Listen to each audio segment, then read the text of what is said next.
I never thought that coming back to my own ranch would feel like stepping into enemy territory. But that's exactly what happened the day I pulled into my long gravel driveway and saw a police cruiser waiting at the front gate. The sun was just beginning to set, painting the sky with streaks of orange and purple, and instead of being welcomed home by silence, peace, and the familiar creak of the wooden gate, I was greeted by flashing red and blue lights that seemed completely out of place against the quiet countryside. My first thought was that something terrible had happened. Maybe a break-in, maybe vandals. But then I saw her. Karen. She stood there with her arms crossed, lips pursed, wearing that smug, self-satisfied smirk I knew too well. She wasn't even part of my life before this week, and yet she had managed to wedge herself so firmly into my existence that seeing her now felt like a nightmare playing out in daylight. She was talking to the officer, her hands flailing dramatically as if she were painting herself as the savior of the neighborhood. I hadn't even put my truck in park yet, and I could already hear her shrill voice echoing across the field. "He's trespassing," she declared, pointing toward me like she was unveiling the villain in some grand play. "This man doesn't belong here. He's trying to take over property that isn't his." I sat there for a moment, gripping the steering wheel, the absurdity of her words settling in. This ranch had been in my family for 3 generations. I had rebuilt the barn with my own hands, spent summers mending fences, winters breaking ice on the water troughs for the cattle. Every inch of this land had a memory carved into it. And now some outsider, a self-appointed enforcer of rules that didn't exist here, was trying to strip it all away from me. I took a slow breath, trying to steady myself. The officer turned toward me as I stepped out of the truck. I could see his uncertainty. He wasn't hostile, but he was caught in the performance Karen had put on for him. "Sir," he said, his tone cautious, "we've had a report of trespassing. Do you live here?" The question hit harder than I expected. Do I live here? Of course I live here. This ranch was more than a home. It was my identity, my anchor in a world that often felt chaotic. But I forced myself not to react with anger. Instead, I smiled faintly, reached into my back pocket, and pulled out my worn leather wallet. Inside, I kept the deed. Not a copy, but the original, folded carefully and tucked away, as if I always knew someday I'd have to defend my ownership of the land. "This ranch is mine," I said, holding out the document. "Has been for years. My name is right there." I don't know what stories she's spinning, but she doesn't get to decide who belongs on this land. Karen scoffed, stepping closer, her voice rising another octave. "Don't believe him. He's lying. He thinks he can just walk in here, claim whatever he wants, and ignore the rules. Well, not under my watch. This neighborhood has standards. We have an HOA, and I am on the board." There it was, the magic word. HOA. Karen wielded it like a sword, convinced that invoking those 3 letters gave her absolute authority. What she didn't know, what she couldn't possibly fathom, was that I had spent the better part of my career overseeing homeowners associations across the entire country. I knew every loophole, every clause, every tactic power-hungry board members like her used to control people's lives. What she didn't realize was that she had just picked a fight with the one man she couldn't bully. The officer studied the deed, then looked at me, then back at Karen. "Ma'am," he said carefully, "this document shows his ownership. Unless you have evidence to the contrary." Karen interrupted, her voice sharp and cutting. "I don't need evidence. I know what I saw. He was gone for weeks, and no one should just leave property sitting like that. It looks abandoned. I was protecting the neighborhood. Abandoned. That word burned in my ears. I hadn't abandoned anything. I'd been away handling matters that stretched far beyond this small town. Matters Karen could never begin to comprehend. I wanted to lash out, to expose her ignorance right there. But instead I leaned against my truck, crossed my arms, and let her dig her own hole. "You keep saying the neighborhood," I said finally, my voice calm but firm. "But this ranch isn't part of your HOA. It never has been. You don't have jurisdiction here. You don't have power here. And you certainly don't have the right to call the cops on a man coming home." The look on her face was priceless, somewhere between shock and fury, like a child being told for the first time that the world doesn't actually revolve around them. She sputtered, searching for words, and in that moment, The officer seemed to finally understand the truth. He handed me back the deed, nodded respectfully, and said, "Sorry for the confusion, sir. You're free to go about your evening." Karen wasn't ready to let go. "Wait, you can't just let him stay. This sets a bad precedent. If he ignores the rules, others will too. Do you want chaos? Do you want junk cars on front lawns and clotheslines in the street? That's what happens when people like him don't respect authority." Her words struck a nerve, but not in the way she expected. She thought she was painting me as some lawless troublemaker, but all I heard was her desperation to cling to a power she never truly had. And that's when it hit me. She had no idea who I really was. To her, I was just some rancher, some local man she could intimidate with her title and her board meetings. She didn't know that when it came to HOS, when it came to authority, I wasn't just a participant. I was the overseer.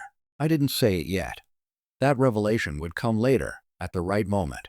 For now, I let her rant, let her show the officer exactly who she was. And as I watched her unravel, I couldn't help but think that maybe this wasn't just about me or my ranch. Maybe this was about something bigger. Maybe Karen was the embodiment of every power-hungry board member I'd ever encountered. And maybe it was time someone finally stood up and reminded them what real authority looked like. The officer gave her one last warning glance. "Ma'am, unless you have real evidence of wrongdoing, I suggest you let it go. Otherwise, you could be facing charges for filing false reports." Karen gasped, scandalized at the idea of being accused herself. "Me? You're threatening me? I'm the one trying to protect this community." I shook my head slowly, then met her gaze. "No, Karen, you're trying to protect your ego. And tonight, you've just lost." She opened her mouth to respond, but for once, no words came out.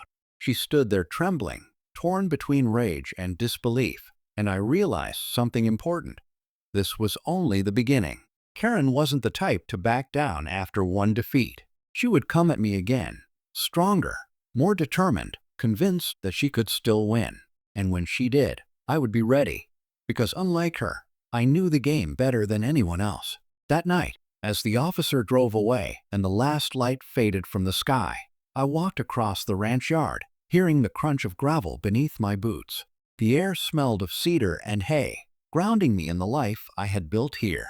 But there was a tension in the air, a storm brewing on the horizon, not in the clouds, but in the battles to come. Karen had made her move. Now it was my turn. The next morning, I woke up earlier than usual, the kind of restless dawn where sleep won't come no matter how tightly you close your eyes. My mind was still circling the events from the night before, the flashing lights at my gate, Karen's shrill accusations, the officer's cautious tone as he asked if I really lived here. It wasn't the first time someone had tried to push me off my own land, but it was the first time they dared to weaponize the law against me. I brewed a pot of coffee, its bitter scent filling the kitchen, and stood at the window overlooking the pastures. The cattle were calm, heads bowed in the tall grass, the world outside blissfully unaware of the nonsense that had just been stirred up.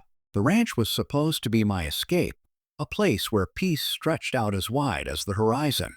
But now, thanks to Karen, it had become a battlefield. My phone buzzed on the counter. I frowned when I saw the number, local, but unknown. Against my better judgment, I answered, "You think you won last night." The voice was sharp, cutting, and all too familiar. "Well, you didn't. You embarrassed me in front of an officer, but I promise you, I will not be ignored. This neighborhood has rules, and if you won't respect them, I'll make sure you're forced to." I didn't even have to ask who it was. Karen had skipped past subtle threats and gone straight to open warfare. "Karen," I said evenly, "this ranch doesn't fall under your HOA. You're wasting your time." She let out a laugh that was half scorn, half hysteria. "Oh, you really think you're clever, don't you? We'll see how long that lasts. I've already contacted the board, and we're meeting tonight. We're going to vote on annexing your property into the HOA. Once that happens, you'll have no choice but to follow our rules." I nearly dropped the mug in my hand, not because I was afraid of her plan, but because of how absurd it was. She was talking about annexing land into an HOA like it was some kind of sovereign government. The sheer arrogance of it was almost funny, but I knew she wasn't joking. In her mind, this was the ultimate power play. "Good luck with that," I said quietly. and hung up before she could spew any more nonsense. But as I set the phone down, I knew one thing for sure. This was about to escalate. That evening, curiosity got the better of me. I drove into town where the HOA board usually gathered in a sterile little community center, its walls covered in faded posters about water conservation and neighborhood pride. I didn't plan to intervene, at least not yet, but I wanted to see how far they'd go. The parking lot was packed, more cars than I'd ever seen there before. Apparently Karen had stirred up quite the audience. I stayed back, leaning against my truck, watching as neighbors filed inside. Some looked amused, others nervous, but all of them had been summoned into Karen's drama. Through the window, I could see her standing at the front like some self-proclaimed queen addressing her subjects. Her hands moved in dramatic arcs, her voice carrying even through the glass. She was pointing toward a large printout of a map, my ranch highlighted in red, like enemy territory to be conquered. This property, she declared, slamming her hand against the paper, has been an eyesore and a nuisance for too long. Abandoned for weeks, unmanaged, and now occupied by someone who refuses to respect the standards we've worked so hard to maintain. If we don't act now, this entire community will suffer. Murmurs rose among the crowd. Some nodded, buying into her hysteria. Others shifted uncomfortably, clearly less convinced. I could see old Mr. Hensley, a neighbor who'd lived here longer than anyone, shaking his head in quiet disbelief. He knew better. He knew the history of my land, Karen continued, her voice reaching a fever pitch. That's why I propose we annex the ranch into our HOA jurisdiction. With a unanimous vote, we can bring it under our control and put an end to this madness before it spreads. She raised her hand dramatically, waiting for the crowd to follow. That's when I walked in. The room fell silent the moment I stepped through the door. Heads turned, whispers rippled across the room, and Karen froze mid-gesture, her triumphant smirk faltering into something closer to panic. "Annex my ranch?" I said, my voice low but carrying enough weight to silence the murmurs. "Is that what this circus is about?" Karen's eyes narrowed. "You don't belong here. This is a board meeting. This is my land you're talking about," I shot back. "So I think I have every right to be here." I stepped closer to the map, tapping my finger against the red highlighted shape of my ranch. "You can't annex private property into an HOA without the owner's consent. That's not how it works. Your little power grab is illegal." Gasps rippled through the room. A few board members shifted uncomfortably in their chairs, clearly realizing they had been led into a trap by Karen's theatrics. But Karen wasn't ready to back down. "You don't know how HOAs work," she snapped. "We have the authority to protect this neighborhood, and if that means expanding our reach, then so be it." I couldn't help but laugh, not a mocking laugh, but the kind that comes when you know the other person has no idea what they're up against. I straightened, letting my eyes sweep across the room, making sure everyone could hear me when I spoke. "You really think I don't know how HOAs work? Karen, I oversee them. Not just this one. Not just in this state. Every HOA in America. I know the bylaws, the loopholes, the limits of your power, and I know that what you're trying to do here isn't just desperate. It's illegal." The silence that followed was deafening. Karen blinked, her mouth opening and closing like a fish gasping for air. She hadn't expected that. None of them had. "You're lying," she finally stammered. "You're just making that up to scare people." I leaned closer, lowering my voice so the weight of it pressed down on her. "Try me. File your paperwork. Attempt your annexation. And when it lands on my desk, I'll make sure it gets shut down before the ink even dries." "You want to play games with authority, Karen? You picked the wrong manual." The board members exchanged uneasy glances. A few even nodded subtly in agreement with me, their faith in Karen unraveling before her eyes. I straightened again, my gaze sweeping across the room one last time. "This ranch is mine. It has always been mine.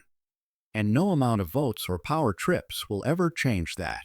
If you're smart, you'll drop this now before you drag the entire community into a fight you can't win."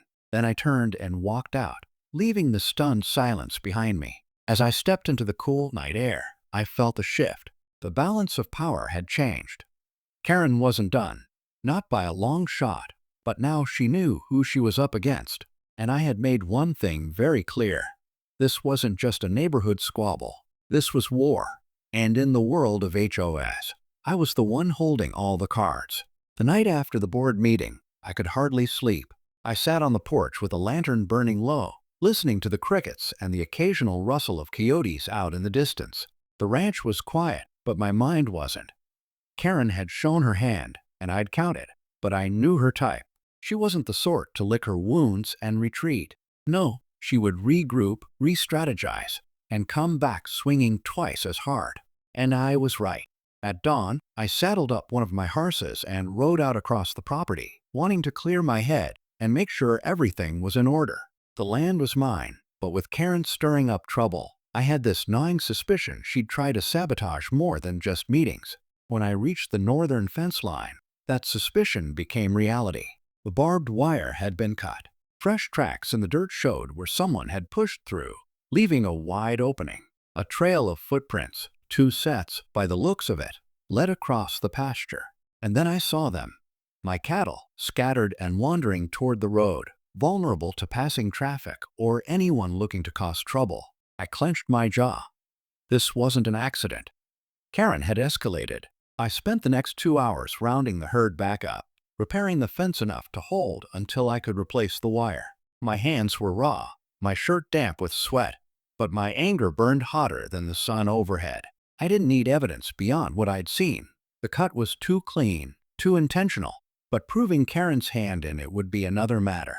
She was crafty enough to let others do her dirty work. As I hammered the last staple into place, I heard the sound of a car pulling up behind me.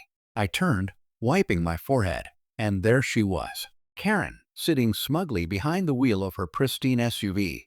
Her window rolled down just enough for her to lean out. "Having trouble with your fence?" she called, her voice dripping with false innocence. I didn't answer right away.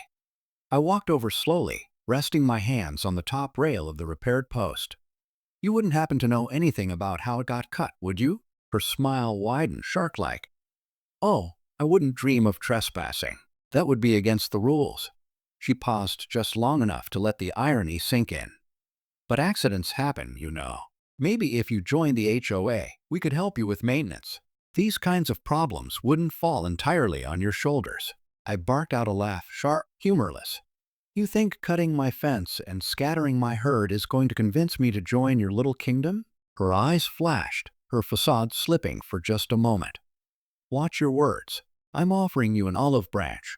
If you'd rather face the consequences, that's your choice." And with that, she rolled her window up and drove off, gravel spitting from her tires as she sped back toward the subdivision. I stood there, fists clenched, watching the dust cloud disappear. She wanted me rattled, off balance. She wanted me to think she had the upper hand. But what she didn't know was that every move she made only exposed her weakness. She was desperate, and desperate people make mistakes. That afternoon, I drove into town and stopped by the county clerk's office. The clerk, a middle-aged woman with glasses perched low on her nose, recognized me immediately. "Back so soon?" she asked. "I heard about the commotion at the HOA meeting." I raised an eyebrow. "News travels fast," she chuckled. "In this town, it always does. What can I help you with today?" "I need copies of the original HOA charter for the subdivision," I said, "and any amendments filed in the last 10 years. She frowned. "That's a lot of paperwork. Planning on joining them after all?" "Something like that," I said with a wry smile. It took an hour, but I walked out with a thick stack of documents. That evening, I spread them across my kitchen table, poring over every clause, every fine print detail. And there it was, exactly what I expected. The HOA's jurisdiction ended at the subdivision boundary. There was no legal mechanism for annexing new land without voluntary consent. Karen's plan was dead before it even began. But I wasn't going to stop there. I wanted more than just a defensive position. I wanted to go on the offensive, to show Karen and her little board of followers that messing with me came at a cost. And as I highlighted sections of the charter and took notes, a plan began to form. The next day, I requested a meeting with the county zoning commission. They owed me a favor or two, given my history overseeing HOAs nationwide, and they were more than willing to listen. By the end of the conversation, I had secured confirmation that any attempt by the HOA to annex land without the owner's signature would not only be void, but could result in fines for misrepresentation. I walked out of that building with a grin on my face. That evening, I didn't wait for Karen to come to me. I drove straight into the subdivision, parked right in front of the community center, and walked in on their so-called emergency meeting. The room went silent again when they saw me. The dead flew thick in the air. Karen stood at the front, clutching her binder like it was a holy book. "You can't just barge in here whenever you want," she snapped. "Funny," I said, tossing the folder of documents onto the table with a satisfying thud. "I was about to say the same thing about you barging into my life." The board members shifted uncomfortably as I opened the folder, spreading out copies of the charter for all to see. "According to your own documents, your HOA has no authority outside its original boundary. Any attempt to annex additional land without owner consent is not only invalid, but punishable under county law. So unless you all feel like paying fines and explaining yourselves to a judge, I suggest you drop this little crusade." Murmurs rippled across the room again, louder this time. Some board members outright nodded, clearly ready to abandon Karen's sinking ship. Her face flushed crimson, her hands trembling as she tried to hold on to her composure. "He's bluffing," she shouted. "He's trying to scare you all." I stepped closer, my voice dropping low, dangerous. "Do you really want to test me, Karen? Because when this lands in front of the county commission, guess whose name is going to be on the paperwork? Yours. And guess who's going to be held accountable? You." The silence that followed was absolute. Karen's mouth opened, but no sound came out. The board members looked away from her, some even gathering their things as if the meeting was already over. I leaned back, letting the weight of my words settle. "This ends now. You stay on your side of the line, and I'll stay on mine. But if you cross it again, I promise you won't like the outcome." And with that, I turned and left, the echo of my boots on the tile floor ringing like a gavel striking down judgment. That night, as I sat back on my porch, the ranch quiet around me, I knew the battle was far from over. Karen wasn't the kind to admit defeat. She'd lick her wounds, plot in the shadows, and look for another angle. But what she didn't know was that I had already shifted the battlefield. From now on, it wasn't just about defending my ranch. It was about exposing her, stripping away her power piece by piece until she had nothing left to cling to. And when that day came, I'd be ready. The following week felt like the calm before a storm. Karen didn't call, didn't show up at my ranch gate, and for a while I wondered if maybe, just maybe, she'd finally taken the hint and decided to crawl back into her HOA meetings and leave me be. But I knew better. A person like Karen doesn't quit. They simmer, they plot, and when the opportunity comes, they strike harder than before. I kept myself busy around the ranch, repairing the northern fence properly, checking water lines, making sure the herd was safe. But the unease never left. Every time I heard a car on the distant road, every time I spotted headlights after dusk, I half expected it to be her again. My gut told me she wasn't done, and I've learned to trust my gut more than anything else. It was a Thursday morning when the next shot came, and this time, it wasn't subtle. I was sipping coffee on the porch when a knock rattled the front door. When I opened it, I found two men standing there in sharp suits, briefcases in hand. Their smiles were polished, professional, but their eyes were cold. "Good morning," the taller one said smoothly. "We are representatives of the Oak Valley Homeowners Association. We're here to deliver notice of a violation and pending fines." I almost laughed in their faces. "A violation? Of what?" He pulled out a crisp folder and handed it to me. "Failure to maintain landscaping, improper fencing, and unapproved livestock on the property." I stared at the paper, then looked back up at him. "You do realize my ranch isn't part of your HOA, right?" The shorter man smirked, clearly enjoying himself. "According to new amendments passed last week, this property now falls within HOA jurisdiction. You're required to comply." I felt my jaw tighten. "That amendment is invalid. You can't annex my land without my consent. Then you'll have to take it up in arbitration," the taller man replied coolly. "In the meantime, fines will accumulate daily. Consider this your official notice." They turned to leave, but I stepped off the porch and blocked their path. My voice was low, steady, but full of steel. You tell Karen this is the last time she sends anyone to my door. If she wants to play legal games, she's picked the wrong opponent. I don't just know the rules, I write them." The men exchanged glances, clearly unnerved, then hurried back to their car. I watched them drive off, the anger simmering in my chest. She had doubled down, dragging and hired guns to intimidate me with paperwork that had no legal standing. It was desperate, yes, but also dangerous. She was escalating the fight into territory where reputations and money were on the line. And that was fine with me, because if it came down to exposure, I had more power than she could ever dream of.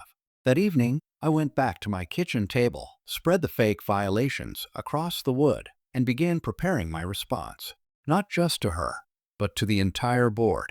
I drafted letters citing county law, federal housing guidelines, and HOA bylaw precedents that made it crystal clear her so-called amendment was null and void. I backed it all with legal citations and case examples from across the country. By the time I was finished, I had a document so airtight it might as well have been carved in stone. But I wasn't done. I wanted Karen to feel the ground collapse beneath her feet. So I made calls, quiet ones, to the right people. Kind of calls that don't get logged on public records. By the time I went to bed, I had arranged for the county compliance officer to visit the Oak Valley HOA the following week and review all their recent filings. If Karen wanted a war of paperwork, she was about to drown in it. The next few days were quiet again, but it was the kind of quiet that crackles with tension. Then Sunday evening rolled around, and I noticed something strange. Headlights creeping slowly along the edge of my property, pausing near the southern fence before disappearing. I grabbed my flashlight and rifle and walked out, the gravel crunching under my boots. When I reached the fence, I found fresh spray paint scrawled across one of the boards. HOA rules or else. It wasn't just petty anymore. It was a threat. I stood there under the pale moonlight, staring at the crude letters dripping red against the wood. My anger hardened into something colder, sharper. Karen had moved from intimidation to vandalism, from bluster to cowardly threats.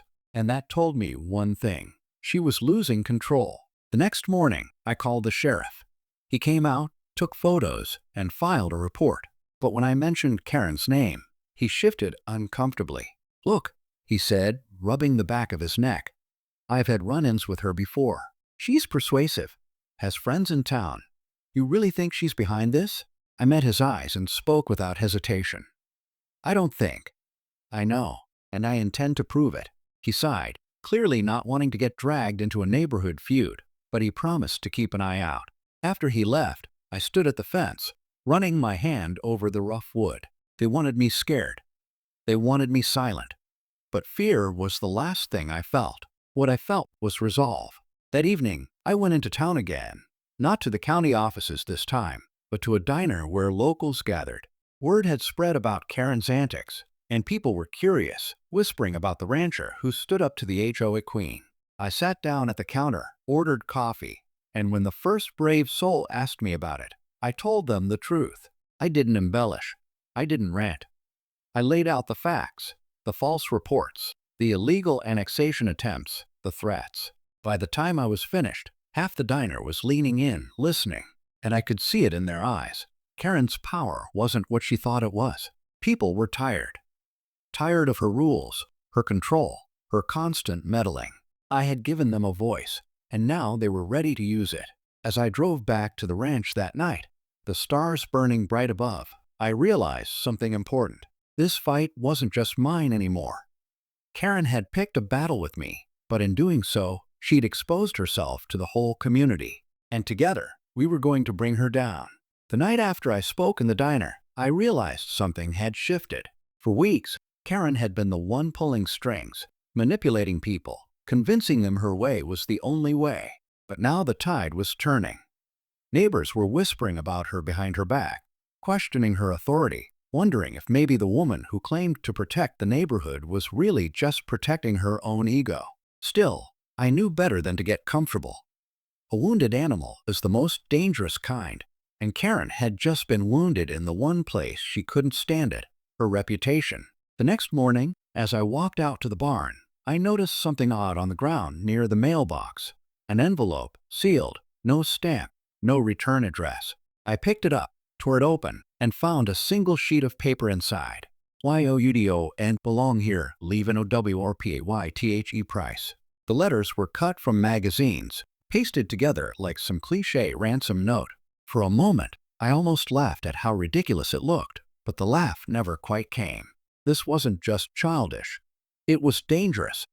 Someone had driven out to my ranch, crept up to my gate, and left this threat where they knew I'd find it.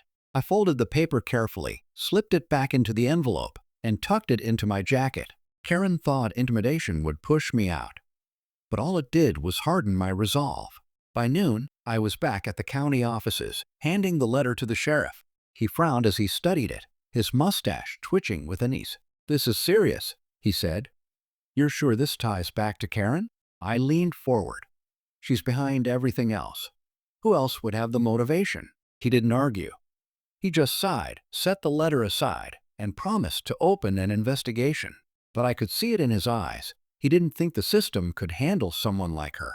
She thrived in the shadows between law and influence, where intimidation blurred with legality, which meant it was up to me to bring her into the light.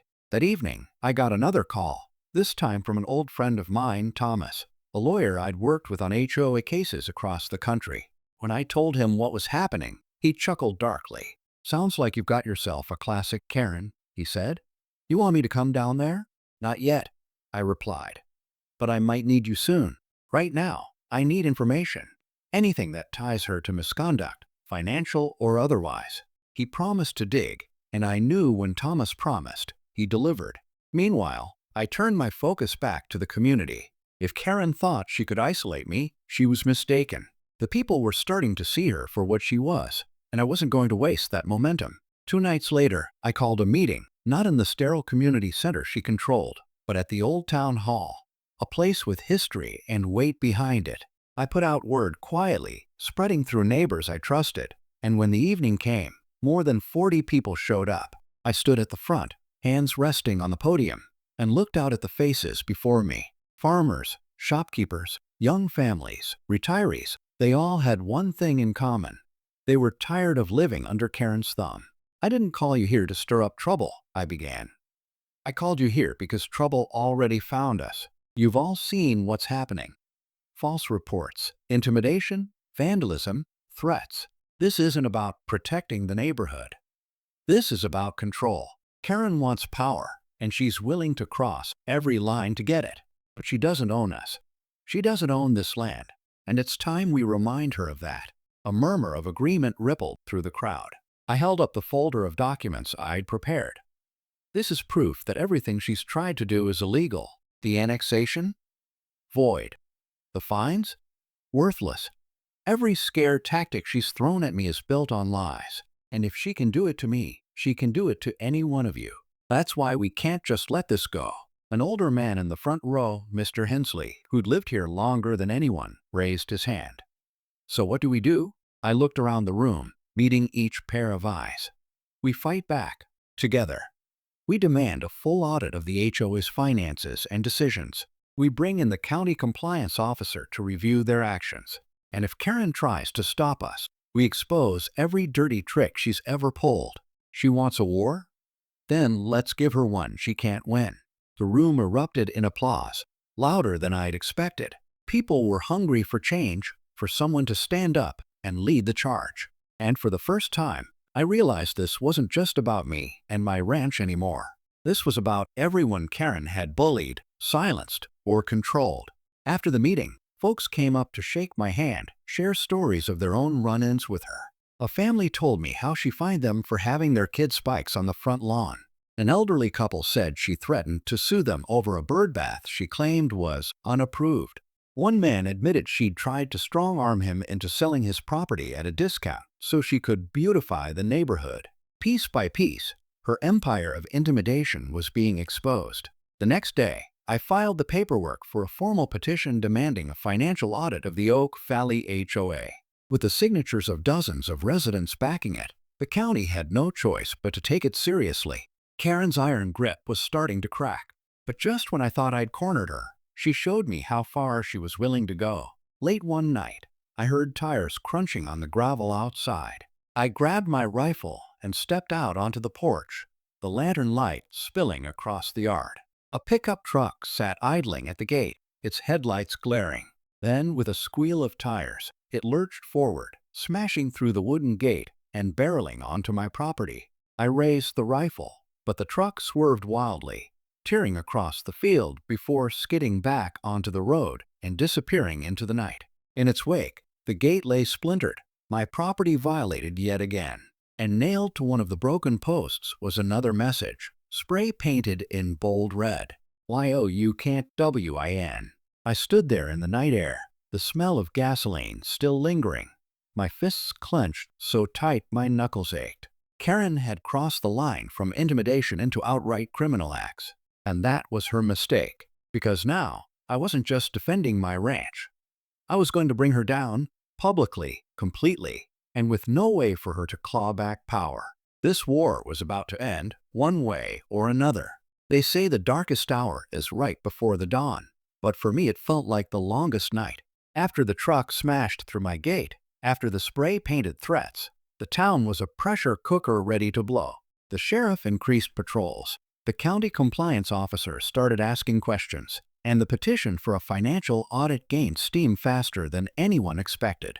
Karen, predictably, dug in her heels and lashed out from every angle she could find. She filed countersuits, whispered to reporters, and launched a whisper campaign that painted me as the troublemaker, the dangerous rancher who didn't want rules and wanted to tear the neighborhood apart. At first, some people were caught in the middle, unsure who to believe. Old grudges and petty rivalries made the truth a muddy thing to wade through. But the more the county dug, the clearer it became which side the facts favored. The audit crew showed up like a cleaning crew for rotten wood, peeling back boards and exposing the skeletons in Karen's closet. Suspicious expense reports, unexplained reimbursements to an account that led to a shell company, and invoices for services that never actually happened. It was a cascade of irregularities that pointed not just to an ego run amok, but to a scheme built on greed and deceit. When Thomas, my lawyer friend, called to tell me what they'd found, his voice was a mix of triumph and caution. "You knew she was sleazy," he said, "but this is on another level. We're not just talking about overzealous rule enforcement. This is embezzlement, fraud, and if we play this right, it's going to ruin her." I didn't celebrate. The thought of someone's life getting torn apart, even someone as ruthless as Karen, didn't sit well. But I also knew this was justice of a kind. She had weaponized authority to humiliate, extort, and control. If the law could finally turn that weapon back on her, then the town might heal. We had to be meticulous. Karen had been clever and had friends in low places, people willing to look the other way when checks were issued. Thomas and I mapped every transaction, tracked timelines, and compiled witness statements from contractors who never received payment and homeowners who had been charged bizarre fees with no explanation. The county's auditors were methodical. For every lie Karen told, we had a receipt, a timestamp, or an eyewitness ready to contradict her. Meanwhile, she didn't sit idle. She tried to clad herself in the mantle of martyrdom, telling anyone who would listen that she was being persecuted for trying to protect the community. Her language was designed to stir emotion, safety, standards, pride. But those who had been on the receiving end of her standards, the couple fined for a birdbath, the family threatened over holiday lights, started to speak up. They told their stories, details of petty tyrannies that, taken together, formed a pattern. People began to realize her rules were less about aesthetics and more about control. The legal battle shifted our world into a new rhythm. Depositions, subpoenas, and affidavits filled my days. I learned to hate the fluorescent lights of the county offices. They revealed too much, and the waiting rooms felt like holding pens for truth. Each time a piece of evidence was entered into the record, Karen's veneer crumbled. There were town hall meetings where she sat like a caged animal, jaw clenched, as neighbors detailed the pain she'd inflicted. There were nights when she stood outside her house and shouted at passing cars, calling us traitors and liars. Her friends dwindled, leaving only the most faithful and the most frightened. One afternoon, a parcel arrived at my ranch, a glossy flyer with my face on it, taken from a town social media post, cropped to make my expression look sinister. The headline read, "Beware, Rogue Rancher Threatens Neighborhood Safety." She'd printed a dozen of them, scattered them in mailbox clusters, and tacked them to poles around town. It was the same playbook: muddy the water so you can swim in it. And again, she hoped confusion would act as a cloak. But it didn't. If anything, it backfired. People saw the effort and expense she put into lying, and that expense itself became a piece of evidence. Where did the money come from? If not the HOA, whose coffers were being drained? The auditors followed the trail, and it led straight to the shell company, an LLC that, on paper, supplied lawn service, event coordination, and administrative help. In reality, none of those services were rendered. Instead, the money flowed through accounts and into private pockets. There were nights I sat alone on the porch, watching the sky go black and thinking about the oddity of it all. How someone could build a life around rules and then systematically break every rule that applied to decency. I thought about my family, how my grandfather had worked this land, how he taught me the difference between stewardship and ownership. Ownership, he'd said, came with responsibility, but stewardship meant you cared for something that belonged to something larger than yourself. Karen didn't understand that. To her, the HOA was a lever to pull, not a duty to uphold. Then came the day the sheriff knocked on her door with a warrant. The sight of him taking boxes of papers from her house felt surreal, like watching a movie where the bad guy finally tumbles. She screamed and accused him of targeting her, but the search warrant was stamped and backed by evidence. The media came, though we kept them at bay as much as possible. I didn't want this to become spectacle. It had to be about justice, not ratings. The investigation widened. Bank records, invoices, and a trove of emails painted a picture of coordinated malfeasance.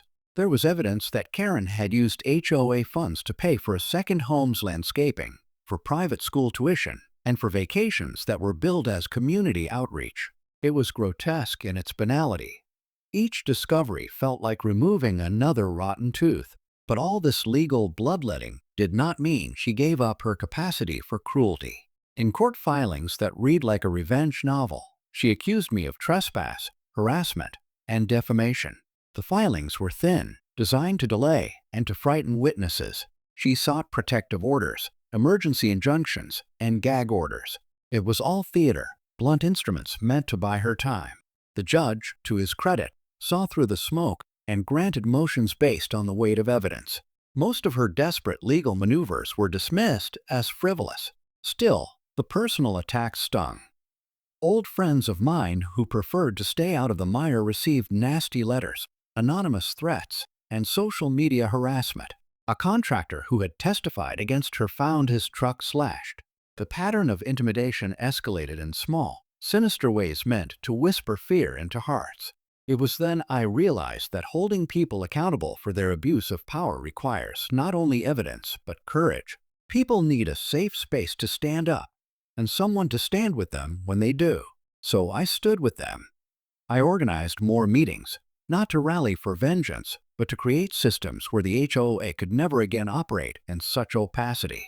We drafted transparency policies, voting procedures, and conflict of interest rules so clear that no charismatic bully could twist them to her whims. We pushed for mandatory audits, third-party oversight, and clearer channels for grievances. The renewed sense of community that emerged was unexpected and powerful. People who had never talked before were now partners in something that mattered. As the case moved toward trial, the tension in town was electric. There were whispers. Would she go to prison? Would she lose everything? Some wanted blood, others wanted restitution.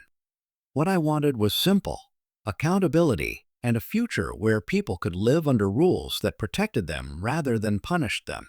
I wanted a system where the HOA was a tool for good, not a weapon for the petty. One morning, a call came from Thomas. His voice was brisk, the kind of voice lawyers use when they've got news that changes everything. "We've got a witness," he said. "Someone close. Someone who can tie the shell company directly to her." My stomach tightened. "Who?" "You'll meet him," Thomas said. "But be careful, he's nervous. When the man arrived, a middle-aged accountant with ink-stained fingers and a tired look, he was shaking. He told us about ledger entries he'd been coerced into adjusting, small transfers routed through an innocuous-sounding vendor. He'd signed papers at Karen's insistence, believing at the time they were legitimate. But now, with a conscience pricked and the walls closing in, he wanted to do the right thing. He handed over spreadsheets, encrypted emails, and a bank trace that mapped the money from HOA accounts to private expenses. It was the kind of slam-dunk evidence that made prosecutors salivate. And yet, the man's fear was real. Retaliation, threats to his livelihood, and a town divided made his decision costly. We protected him as best we could, providing a safe house arrangement and legal measures to shield him from direct reprisal. His testimony would be crucial. The day the indictment was handed down felt like the first thaw after a bitter winter. Papers were filed, charges were enumerated, and for the first time, the town could feel a kind of closure beginning. Karen's bravado cracked. The veneer of invulnerability she had built dissolved under the weight of state charges and the embarrassment of televised hearings. She still ranted at cameras, tried to rally her remaining supporters, and painted herself as the victim of political persecution. But the narrative had shifted. The community had seen the receipts, the witnesses, the pattern. The scales were tipping. Even with the indictment, I understood the case was far from over. Trials are messy, and the truth is not always a clear thing in a courtroom. There would be motions, appeals, delays. There would be attempts to discredit witnesses and to make the whole affair look like a squabble blown out of proportion.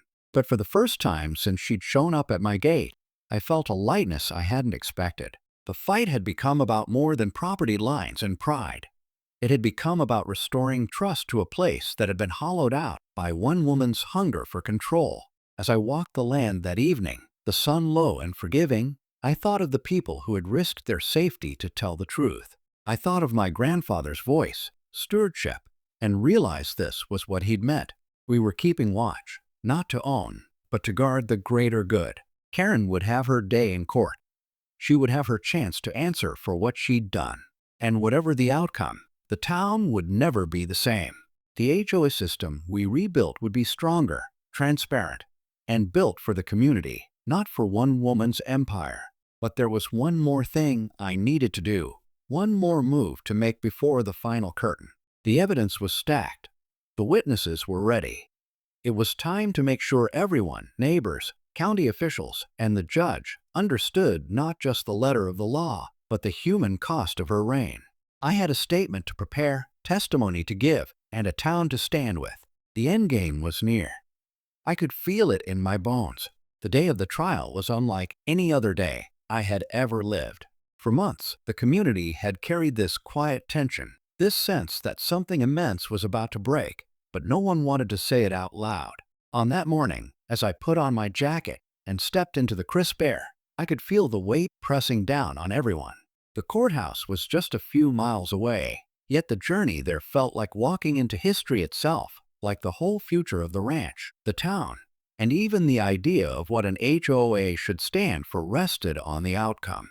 Inside the courthouse, the air buzzed with whispers. Neighbors filled every row, leaning forward, gripping each other's hands, their eyes darting toward the empty defendant's chair. Reporters stood along the back wall, their pens poised, cameras occasionally flashing. I found my seat near the front, close enough to see every expression, close enough to feel the undercurrent of anticipation radiating from everyone present. When the bailiff called the room to order and the judge entered, silence fell heavy. Then Karen was led in. She walked stiffly, chin high, but her eyes betrayed her. They flicked from side to side, searching for support, for validation, but she found none. The very people she had ruled over with intimidation now sat watching her as though she were a stranger. I thought of the countless times she had stood in front of homeowners, dictating fines, demanding compliance, and how her voice had always carried that unshakable confidence. Here, though, she looked smaller. The veneer was cracking. The prosecutor began with a calm, deliberate rhythm. One by one, the charges were laid out: fraud, embezzlement, misuse of community funds, intimidation, abuse of authority. Each word landed like a hammer against an anvil. Karen's attorney shifted uncomfortably, already knowing the battle ahead would be uphill. Then came the witnesses. Mrs. Allen was first. She rose slowly, her cane tapping the floor, but her voice, though quivering, carried a sharp edge. She described how Karen fined her for planting tomatoes in her backyard. It wasn't about vegetables, she said, her eyes fixed on the jury. It was about control. She wanted to remind me that my home wasn't truly mine, that she held the power to take even the smallest joys away. The jurors leaned in, listening intently, some nodding almost imperceptibly. Next came the young couple, the Millers, who had nearly lost their house when Karen threatened them with liens. They spoke of sleepless nights, of the dread that came every time a letter arrived stamped with HOA insignia. "We thought we were going to lose everything we had worked for," Mr. Miller said, his hand trembling as he held his wife's. "All because we didn't bow to her demands." Their pain was raw, but beneath it was resolve. You could see the strength they had gained by surviving her cruelty. The accountant was perhaps the most devastating. With charts, ledgers, and emails projected onto the screen, he dismantled every excuse Karen might have offered. Each fraudulent transaction was traced. Each shell company was exposed. This wasn't sloppy bookkeeping, he concluded firmly. It was a deliberate, systematic effort to drain funds meant for the community. You could hear the gasps ripple across the room as the depth of her schemes was laid bare. Then, against her lawyer's advice, Karen took the stand. At first, she tried to wield her old tactics: charm, deflection, blame. She claimed the board had conspired against her, that the neighbors exaggerated, that the accountant misunderstood the numbers. She leaned heavily on the idea that she had always acted for the good of the community. But under cross-examination, her story crumbled. The prosecutor held up one email where she had written, "If they resist, threaten liens. If they push back, raise their dues. They'll fold eventually." Karen stammered, tried to reframe it, but the damage was done. The jury saw her for what she was, not a leader, but a bully cloaked in authority. As the trial stretched into its second week, the cracks widened. Karen grew visibly exhausted, her once polished appearance giving way to disarray. Her eyes darted constantly, her answers grew shorter, and her composure slipped. Meanwhile, the community witnesses stood taller each day. Their voices grew stronger. They were reclaiming not just their stories, but their dignity. Finally, it was time for closing arguments. The defense tried to paint Karen as a scapegoat, a woman overwhelmed by responsibility, guilty of mistakes, but not malice. The attorney's words fell flat, hollow against the mountain of evidence. The prosecutor, in contrast, spoke with measured force. This was not mismanagement. This was not an accident. This was a betrayal. She used fear as her currency, power as her weapon, and greed as her purpose. But today, you have the chance to end that cycle. You have the chance to return this community to its rightful owners, the people who live in it. The jury deliberated for just 4 hours. When they returned, the foreman stood tall. "We find the defendant guilty on all counts." The room erupted, not in cheers, but in a collective exhale. Tears flowed. Neighbors embraced, hands clutched tightly. It felt as though chains had fallen away. Though invisible, they had been heavy for far too long. Karen sat frozen, her face pale, lips pressed thin. For the first time, she looked powerless. Sentencing came 2 weeks later. The judge's words carried the weight of everything we had endured. He acknowledged the harm Karen had caused, not just financially, but emotionally, spiritually. "You eroded trust," he said sternly. "You exploited your neighbors, weaponized authority, and profited from fear. This court cannot and will not allow such abuse to go unanswered." The sentence was harsh. Restitution to the community, mandatory audits, years in prison for the most egregious fraud, and probation that would ensure she never again wielded unchecked authority. As the gavel struck, finality echoed through the room. Outside, the air felt lighter. Neighbors gathered in clusters, not whispering, but speaking freely. I watched them laugh, cry, exchange stories without the weight of fear pressing down. It wasn't a victory parade, it was something pure. Relief. Renewal. Over the following months, change spread like spring across the community. The HOA, stripped of its old chains, was rebuilt with transparency and fairness at its core. Meetings were open, finances audited, leadership rotated. No single person could dominate again. Families planted gardens, kids played freely, and homeowners painted their houses in colors they actually loved. The smallest freedoms, once stolen, blossomed again. I remember the first community barbecue after Karen's fall.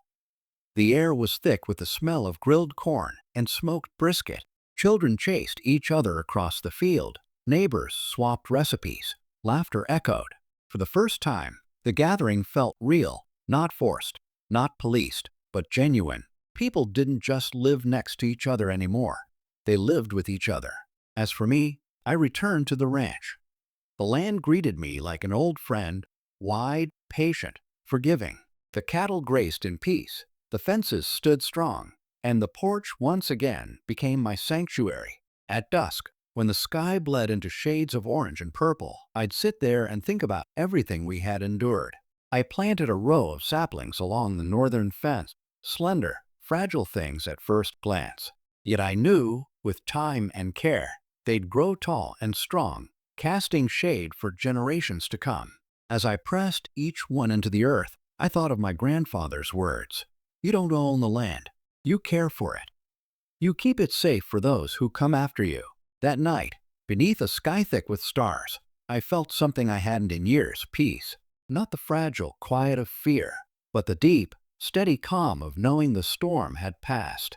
The fight was over, but the lessons remained. Karen's name lived on, not as a threat, but as a warning. Remember Karen became a phrase we used whenever new rules were proposed. Whenever power seemed to tilt too far into one person's hands. It wasn't about holding on to bitterness. It was about never forgetting what unchecked authority could do and what courage, unity, and persistence could undo. And so, as I sat on the porch, listening to the gentle hum of crickets and the rustle of wind through the young trees, I realized something profound. We hadn't just defeated a tyrant. We had reclaimed ourselves. We had rediscovered the power of standing together, of choosing freedom over fear, of planting roots that could weather any storm. The land was alive again. The community was alive again. And in that quiet night, I knew one thing with certainty. No matter how high the walls of control are built, they will always crumble when neighbors remember that their strength lies in each other. Because in the end, this wasn't just about a ranch or a neighborhood or even an HOA. It was about legacy, resilience, and the simple, unshakable truth. You can try to rule people with fear, but you can never truly own their spirit. And that, above all else, is what endures.